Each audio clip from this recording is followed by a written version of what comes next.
Namaste,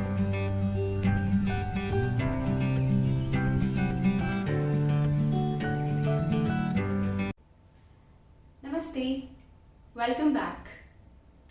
I thought to start a series on Ayurveda. I was just wondering, whenever I ask somebody, what do you understand by Ayurveda? What is the science of Ayurveda? The usual answers I get are, it's an alternative system of medicine which uses plant-based products or herbs or kitchen ingredients to cure diseases. Some also say that, they usually deal with those three dosh, Vata, Pitta and Kapha. But do you think, is this knowledge about Ayurveda enough for us? I mean, we have heard little knowledge is dangerous. And if this little knowledge is about our own selves, I guess it's quite horrifying. So I thought, let me take this initiative to explain Ayurveda. I don't want you to become an Ayurvedic doctor. My intent is to give you enough information and knowledge about this science so that you can translate it into your own understanding and drive your own wisdom about it. And that would form a solid foundation of this science in your life. If you would have seen in my last video where I have talked about how knowledge is important to form wisdom. So yes, that is what I thought would be the right thing to do. So the information that I have planned to share in this would not be too basic, nor it would be too advanced. It would be just right for you to grab the understanding about these three dosh that Ayurveda is based on. So yeah, I wanted to set this intent right in the very beginning. I know it has formed quite a big intro, but in my opinion, it's very important because if I haven't made myself clear to you what I'm trying to convey through my videos, then I think it's no worth putting this kind of a time and efforts into creating these videos. In fact, if you want to understand from where I'm coming is, you can see it in your life. I think in the past, let's take the last 2 months of lockdown, 60 days, how many YouTube videos you would have seen? Let's take one per day, 60. How many do you actually remember? How many do you actually, in the sense you remember the content, what you have learned from those videos? So yes, that's what I'm trying to say. I think hardly we remember anything. So my point here is that when we just try to kind of browse, superficially over the surface, we just skim through it, then that's not, we get the right knowledge. For the right knowledge, we must set the right intent, that's very important, and then carry on it. So if you have been one of those who have been wanting to learn about Ayurveda, wanting to know what these doshas are, how you can apply it in your life, how your food, your lifestyle is guided by the science of Ayurveda, I'm sure this series of videos are going to help you. So if we share the common intent, let's move forward and understand what is Ayurveda, what is the meaning of Ayurveda. So if we see, it is an amalgamation of two words, Ayu plus Ved. So these are Sanskrit or Hindi words. So Ayu here means life and Ved here means science, which means Ayurveda is the science of life. In a way, we also say that it's a way of life. And if we actually describe what life is, so the Ayurveda says, Sharir Indriye Sattva Atma Sanyogo Dhari Jivitam. Meaning, when the physical body, the mind and the conscious self, they all come together, what is created is life. That's why if you have seen my videos, I do not just talk about physical body. There is an equal mention of mind, consciousness and emotions there. So Ayurveda describes, and that's why it is a holistic science. We all know it as a holistic science. So because it considers life not as just this physical body, but also the mind, the emotions, the conscious self that form an integral part of this life.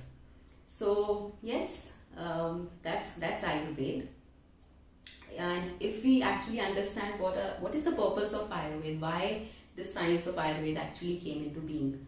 So it's written in Ayurveda text that swasthasya swasthya rakshanam aturasya vikar prashamannam cha.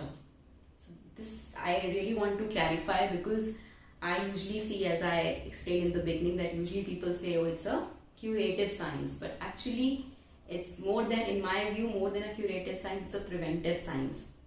And that's what makes it a way of life. So the Sanskrit phrase which I just mentioned is, if I explain it, it means that the purpose of Ayurveda is to maintain or preserve the health of a healthy individual. So meaning, if we are healthy, if we are balanced, to maintain it, that is the first purpose of Ayurveda. And the second purpose is to bring back the balance. So if we have by chance become diseased, we have to bring back the health. That is the second purpose of Ayurveda.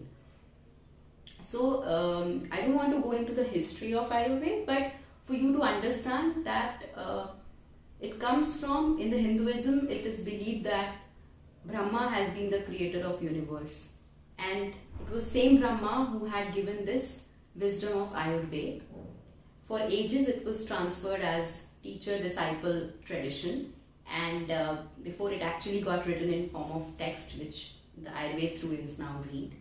So it is existing since all of the Indian Vedic philosophy and Vedic text, the Upanishads, all of that are existing. So it forms an equal position, or it has an equal space where all these scriptures are coming from. And that is the reason it forms such a strong space and place in the Indian culture and tradition, and that's the reason it has become an integral part of our kitchens in India. It's not just a science which comes from kitchen. It was a science which was a way of life, from where the Indians have drawn this wisdom and imbibed into their kitchens. So that is something which is very important to understand here. Now let's come to the most important principle of Ayurveda, which is understanding of the basic unit of this life. We know it as cell. That cell is the basic unit of life. But I want you to go even beyond. Like Ayurveda explains, even the cell that we think is the basic unit of life is also further made up of 5 elements. So what are these 5 elements? First one is space, air, fire, water and earth. I know you know about these 5 basic elements that this whole universe is constituted of. And so this microcosm is also the replica of the macrocosm, and hence our basic units is also these 5 elements. So we can understand it when somebody dies, when we burn away the physical body or we decompose the physical body. What happens? Do we go down to the basic unit cell or to the 5 elements? The air goes into air, the water goes into water, the earth goes into earth, like that. So that forms the very basic principle of Ayurveda. We see the physical body as the amalgamation of 5 elements. Now how this information helps us? Once we know what are we constituted of, you can understand it with the example of any machine in your house. What happens when a machine goes out of functioning? Usually there is either a problem with one of its parts that it is constituted of, or there is a miscoordination between the different parts. Usually that is the cause of a malfunctioning, and so as happens with us. So once we know what are the different basic elements that we are constituted of, we would know where what are the possibilities of malfunctioning, what are the possibilities of imbalances, what are the possibilities of miscoordination between these constituent parts. So that is something very important to know, and we have to understand and see for ourselves. If we look around, we find everything coming down to these 5 elements, and not just on this planet Earth. As I mentioned, I'm talking about this whole universe. Even if we look at the other planets, it's not that they don't have these 5 elements. The problem is that they don't have these 5 elements in the right proportion which is required for life. So somewhere you would find excess of earth element, so that makes that planet very rocky, very very hard to sort of sustain life. There is a lack of air there, or somewhere there will be too much fire element, so that, for example, Mercury, so there is too much fire element that the life is not possible.